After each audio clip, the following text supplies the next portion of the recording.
does not exist. My name is Alua Tosin. I'm from Michigan, the United States, and I'm here to testify to the glory of God over my career. I'm here to say thank you to God for a career breakthrough. Starting about 2023, I started praying to God for a career breakthrough. I have a job, but I wanted something new. I wanted something that was going to elevate and move me to another level. I was getting interviewed. People were calling me saying, hey, they saw me on LinkedIn, they saw my resume, I was getting referrals, but somehow the pattern was always I would do interviews and something would happen.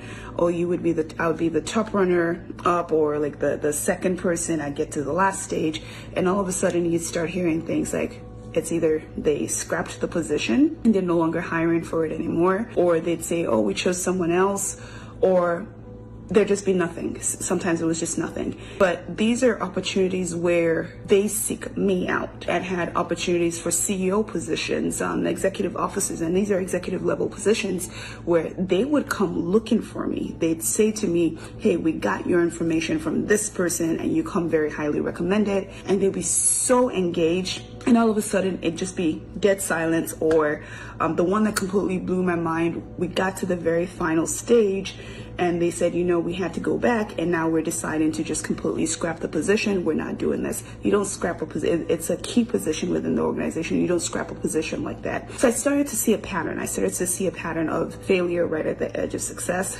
disappointment at the edge of breakthrough. There was a particular one, and this one really broke me, where I did 8 different interviews over the span of a year. First couple interviews, I got all the way to meeting with the CEO, and this was a global organization. So to meet with the CEO of a global organization, and I'm not talking any small global organization, no, it's a major, big global organization, to get all the way to interviewing with the CEO and to have the CEO's cell phone number, where the CEO is calling you randomly, texting you randomly, and you're staying on the phone with the CEO and they're saying to you that no, you're our top runner for this position, only for them to choose someone else. And then the CEO personally calls you to say, hey, this was really rough. It was a tough decision, but we had to go with someone else. But I'm saving your number because you're an excellent candidate. There's another thing that's coming up and we're going to definitely just move forward with you. That comes up, it goes another way. I really want to keep this short,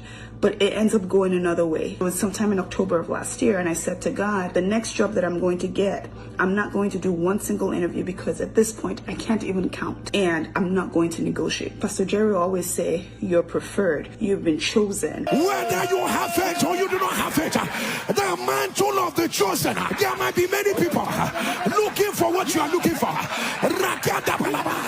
but the mantle of the preferred, it is resting upon you.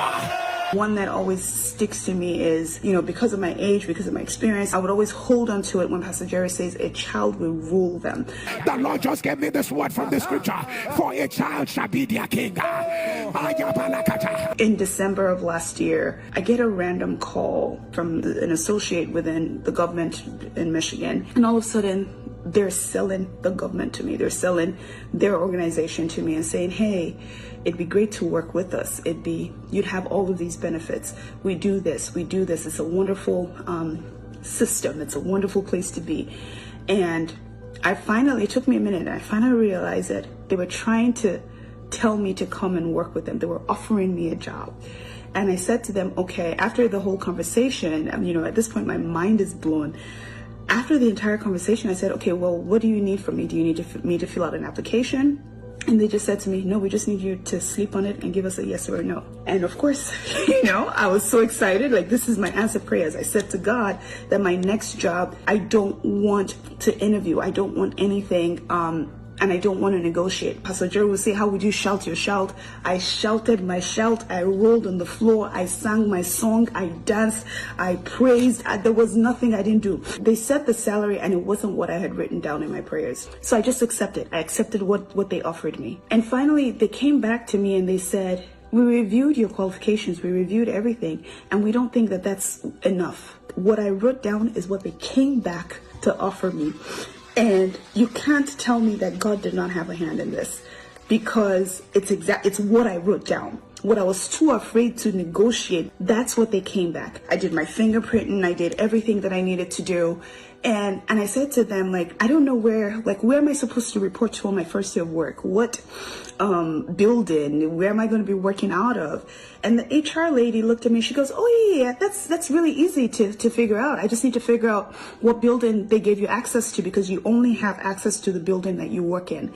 And so she's looking and she's scrolling and she's looking and she's trying to figure out where I'm supposed to be working, where's my office going to be. And she goes, I'm so sorry, I can't tell you where your office is going to be, because you have access to every single building, every single government building in this county. You're an executive, so it's hard for me to tell you this. I had to keep my composure while I was inside the office. I had to keep my composure. And when I got out, I just started screaming. I just started shouting, Jesus, yeah. And it kept ringing in my ear when Pastor Jerry would say, how would you shout your shout? I couldn't shout my shout in the parking lot, but I had to get to the car, and it just blew my mind. And truly, this is the year that God has sent me, because a lot has happened since then. So many other testimonies, but I'm being mindful of time. I want to rush through this, but Thank you so much for listening to the end. Please like this video, share it with someone, and kindly subscribe to this channel. Thank you so much for your support. God bless you.